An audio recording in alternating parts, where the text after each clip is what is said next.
நடிகை ஒருவருக்கு ரூபாய் 530 கோடி சம்பளம் தருவதாக பாலிவுட் தயாரிப்பாளர் வலைவீசி வருவதுதான் லேட்டஸ்ட் ஹாட் டாபிக். அது குறித்து பார்க்கலாம். ஹாலிவுட்டில் வளர்ந்து வரும் நடிகைகளில் முக்கியமானவர் Sydney Sweeney. The warriors, anyone but you, மடம் வெப், இமாக்குலேட், ஈடன், கிறிஸ்டி ஆகிய படங்களில் நடித்திருக்கும் ஸ்வீனி தற்போது தி ஹவுஸ்மேட் படத்தில் நடித்து வருகிறார். 28 வயதாகும் சிட்னிக்கு உலகம் முழுவதும் எக்கச்சக்க ரசிகர்கள் இருக்கின்றனர்.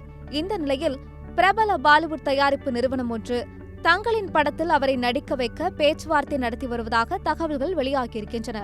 அவருக்கு சம்பளமாக ரூபாய் 415 கோடி மற்றும் விளம்பர செலவுகளுக்காக ரூபாய் 115 கோடி என மொத்தம் 530 கோடி ரூபாய் தருகிறோம் என அந்நிறுவனம் தெரிவித்திருக்கிறதாம். சிட்னியை பொறுத்தவரை இது மிகப்பெரிய தொகை என்றாலும் கைவசம் ஹாலிவுட் படங்கள் இருப்பதால் அதில் நடித்து முடித்துவிட்டுதான் இந்த படத்திற்கு கால்ஷீட் கொடுக்க வேண்டிய நிலைமை.